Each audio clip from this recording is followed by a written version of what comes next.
ah, hindi lamang yung anomaly sa DPWH projects ang aming tinatrabaho.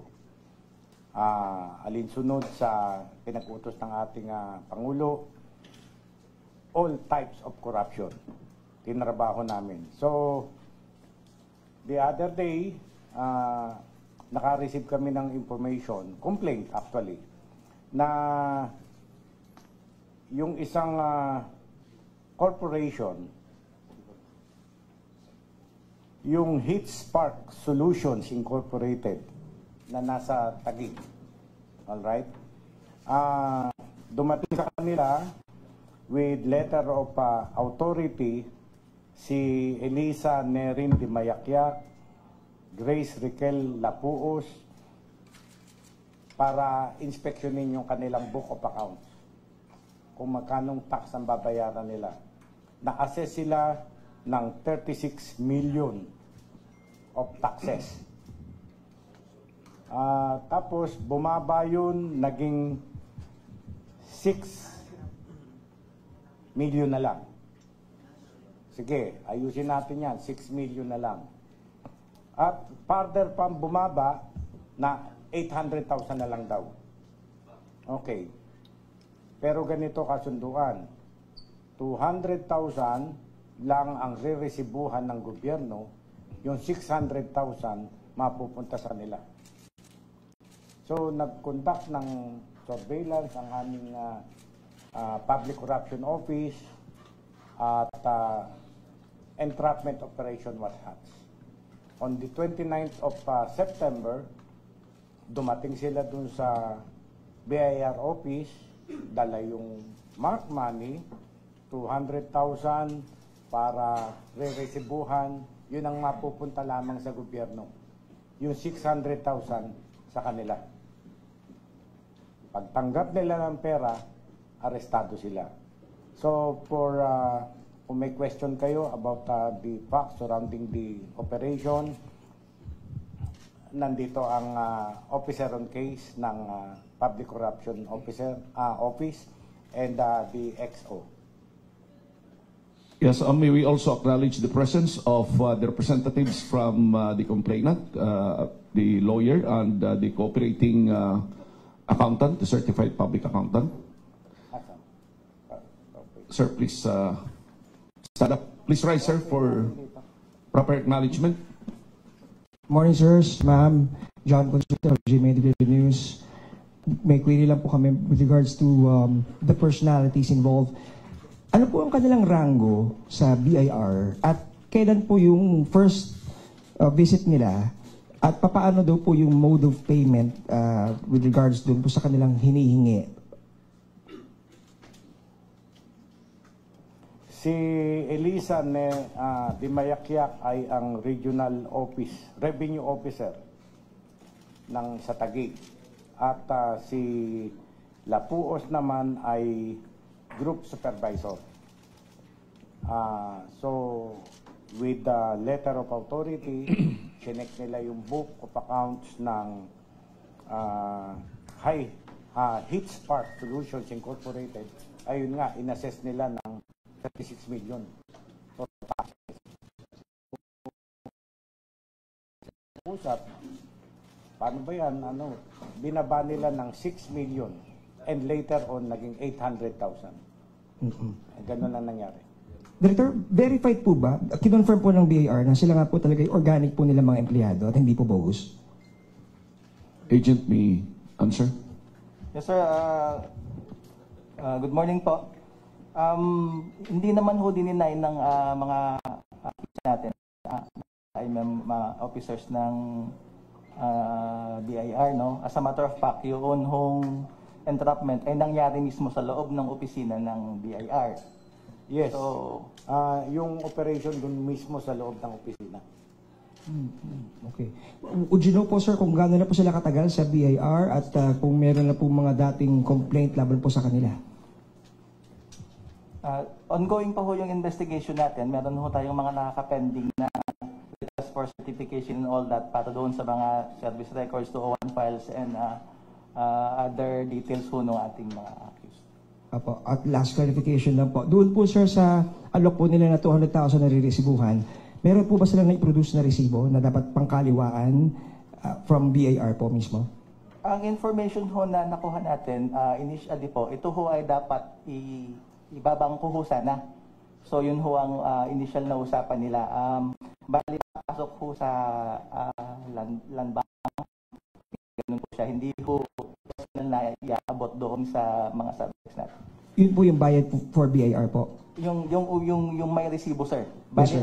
ang gusto lang nilang ma-receive is yung walang resibo. At yung 600,000 po na Yun gusto ho, yung kanila, walang resibo. sa office po nila pinadala? Yes. Okay. Salamat po na marami. Yung CPA na nag-assist sa H Park Solutions ay nandito. Pati yung abogado ng complainant ay nandito.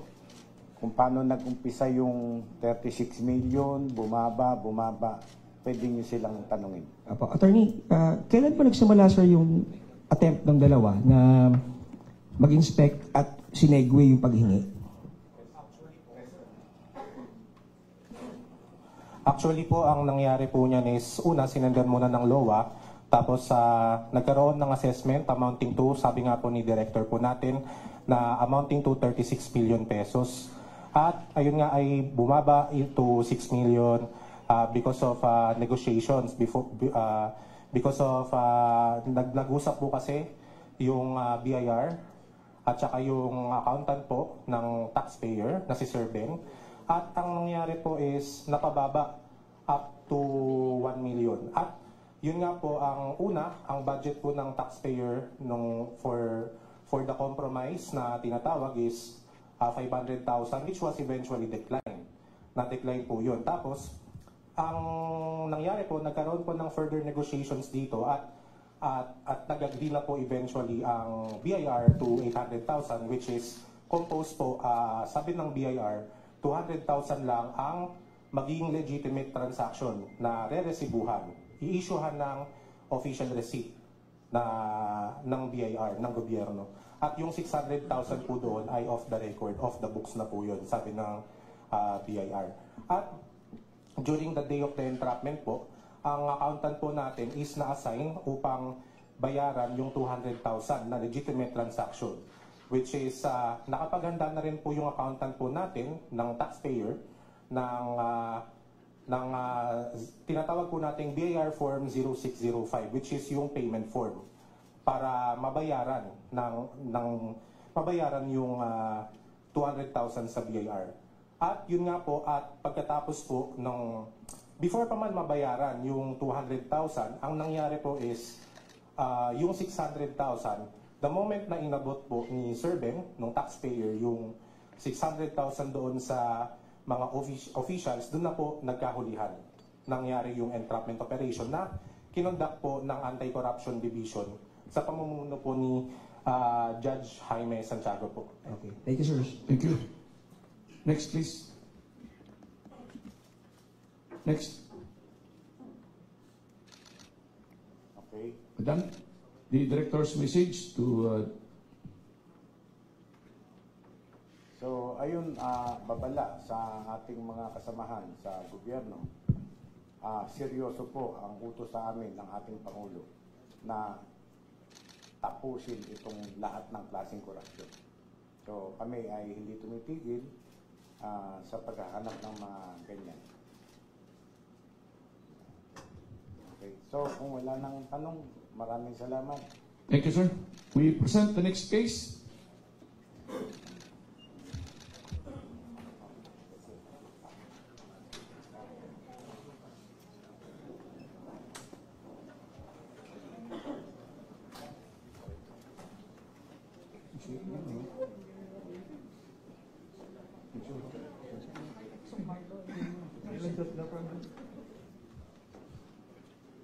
Next, we present a successful follow-up investigative operation by the NBI on a case filed by the NBI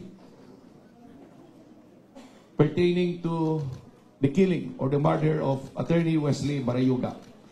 The director for the opening statement. Yes, you would recall that last September 29, the court finally released the warrant of arrest for General Garma, Regina Garma, and 4 others. Anong malaman ni Colonel Santi Mendoza at ni former officer Nelson Mariano na meron ng warrant of arrest, they contacted my OTCD, Organized and Transnational Crime Division, at para sumurrender. So, si Nelson Mariano ay sumurrender nung September 29 at si Lieutenant Colonel Santi Mendoza naman ay sumurrender sa Bacolod City nung September 30. Sinundo siya ng ating mga operatiba sa Bacolod at dinala dito. Okay. The both accused are represented by their counsel, Attorney Palad, seated to the right of the Executive Officer of OTCD, Head Agent Oliver de Rivera, and to the left of the Director is the agent on case, Attorney Rayhom Pimentel. Questions? Yes, sir. Good morning, Zian Ambrosio from ABS-CBN. Director, we wanted to ask, ano po yung circumstance ng pag-surrender po nila? Ano pong kwento at galing saan? Yes, you would recall that nagkaroon ng investigation ng Quad Committee regarding this murder of Colonel Barayuga. Ngayon, itong si Colonel Santi Mendoza at si Nelson Enriquez ay dun sa Quadcom umamin na sila ay involved and implicated Colonel Leonardo and General Garma. So from there, nagkaroon ng investigation, si IDG and the NBI work together and finally case for murder and frustrated murder were filed against them. Okay. Nung malaman nga ni Colonel Santi Mendoza na meron ng warrant of arrest, he voluntarily called up the NBI through the OTCD and sinabi niya na willing siya na sumuko. Kaya ayun ang operatiba natin. Ay pinuntahan sila para ma-custody. Kaya nandito na sila ngayon. Ngayon, we will return the warrant of arrest issued by Mandaluyong Court. We will wait kung anong saan ikukumit, pero meantime, nandito sa amin siya. But they are assisted by their counsel, Attorney Palad. Okay. Attorney, may we double check, meron po ba silang mga threats na natatanggap, lalo na galing po sa PNP si Colonel Mendoza? Wala naman po, no? From the start ng Quadcom hearing last year until now. Although of course, medyo nag-iingat sila sa lahat ng galaw nila from the start hanggang sa lumabas yung warrant ng isang araw. Bakit po nila napili dito sa NBI imbes na CIDG po? Well, from the start naman ng appearance nila sa Quadcom noon, paggawa ng mga salaysay, from that point in time, highly coordinated naman yung group namin sa NBI hanggang sa preliminary investigation sa DOJ.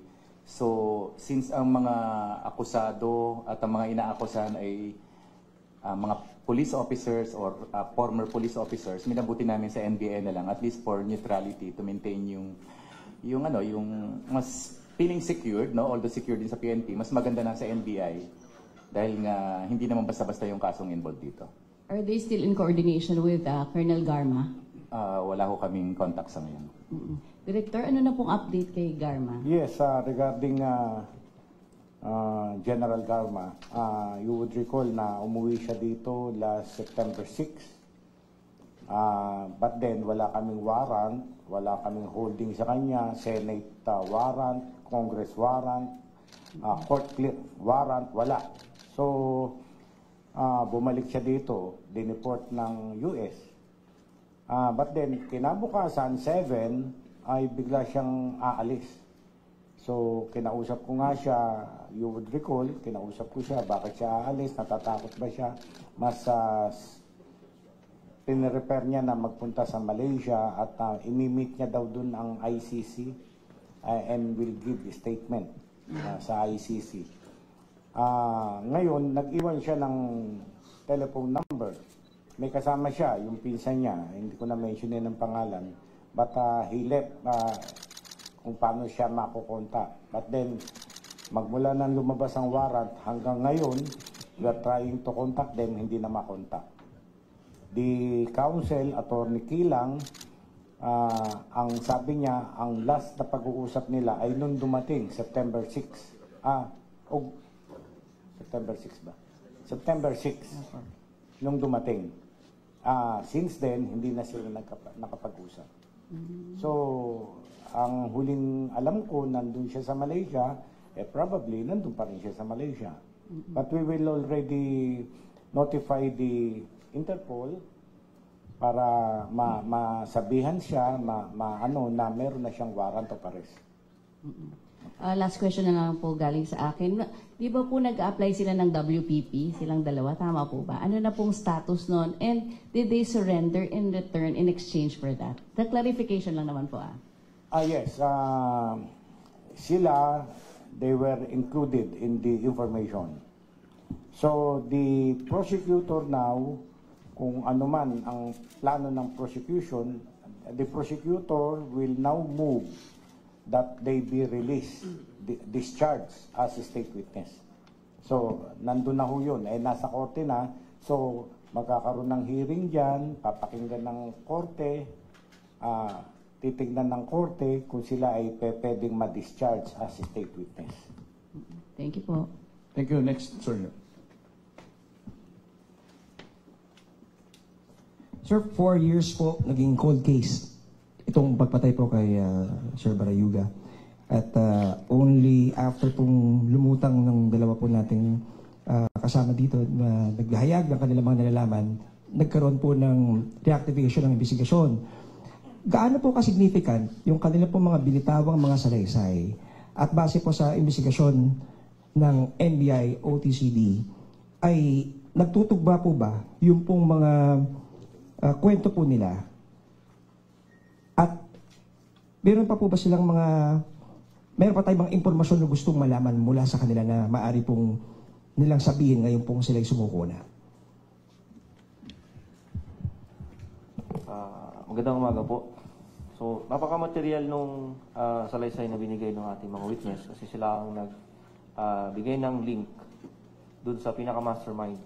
So, sila yung tao sa mga middlemen na naging dahilan para may sagwa yung ginagawa nilang krimen. Yung details po, now, hindi na namin may discuss kasi may pending case na. So, subjudice na po sa ngayon. Pero in general sense po, ganun yung nangyari. So, sila yung may direct contact dun sa pinaka-mastermind na kinasuhan natin at sila din yung may contact dun sa actual hitman na nag-execute ng killing, si Attorney Barayuga. Director, gaya po ng nabanggit rin po ng ating mga investigador, kung ganoon po ka-importante yung kanilang role, paano po ang gagawing protection po ng NBI sa kanila habang hindi pa po nagkakaroon ng final ruling doon po sa kanilang application for WPP, habang sila hawak po ngayon ng NBI, paano po yung gagawin po nating pag-iingat po sa kanila? Pansamantala po, nandito sila sa aming custody, ilalagay namin siya sa detention facility namin. Siguro si attorney makikipag-coordinate na sa public prosecutor for the possible discharge of his client to be a state witness. Ganun na po ang mangyayari niyan. Ganun na po ang magiging proseso. Oo. Meron po ba kayong mensahe po kay Ms. Garma? Dahil bago po siya lumipad papuntang Malaysia, kayo po yung huli na kausap po niya. At meron po siyang binitawang mga statements na di umano siya po ay may gagawin sa Malaysia. Pero sa ngayon, sabi niyo nga po kanina, medyo wala pa po siyang mensahe na parating. Meron po ba kayo po sabihin po sa kanya, Director? Yes, sinabi niya naman sa akin na he is very much aware with the case. no, dito. Hindi niya warrant of arrest, she will come out. But then, yun nga, yung na telephone number, ito lang, hindi sumasagot. Would you like her to make measure? So, sa kanya itong ating press nito ay advise her na bumalik na dito sa Pilipinas and submit her of court. Salamat po.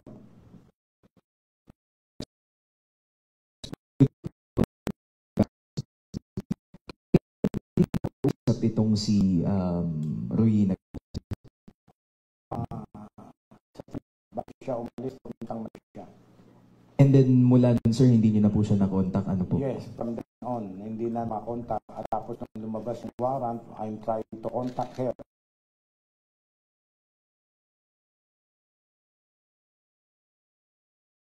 With the telephone number she left with me, but hindi na sumasagot eh. Okay. Sir, yung iba pa pong mga suspect sa pagpatay kay Wesley Barayuga, sir, meron na po ba tayong lead? Tukoy na po ba natin sila? Yes, CIDG and the NBI is now working on the other accused named in the warrant. So, meron na kaming mga tracking team, tinatrack na sila, hinahanap na sila. Alright, sir. Then may binabanggit pong mastermind, sir. Can you describe sino po itong mastermind po na ito, sir? Kahit po vaguely, sir. So, yun yung mastermind, allegedly, sila yung nagbigay ng instruction to execute yung pagpatay kay Attorney Wesley Barayuga. So, Politician po ba ito, sir? Hindi naman. They are named in the accused. So, mga former police officers. Thank you po. Next, please. Yes, ma'am. Good morning, mayroon ba ang ibang personal sige kasama sa hindi pa nadadakip na mga kasama nila po? Meron pa. Yun nga. Si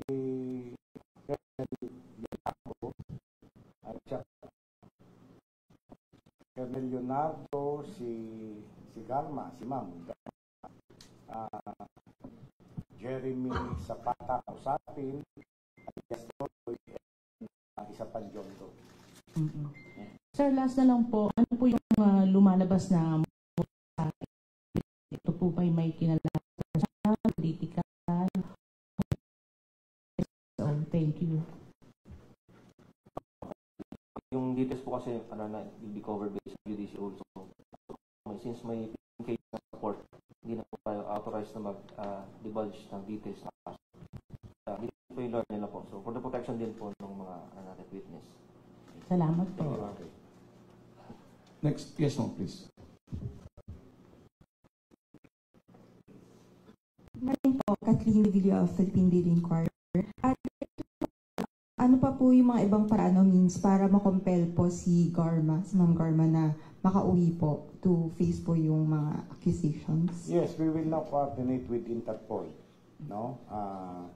Para ang Malaysia naman ay cooperative sa atin. Ang authorities there, cooperative naman sa atin. Pagka nalaman nila na meron ng warrant of arrest against her, maaring arestuhin nila and then communicate with us na eto, nakuha na namin, sunduin nyo na dito o ihahatid namin sa airplane, salubungin nyo sa airport.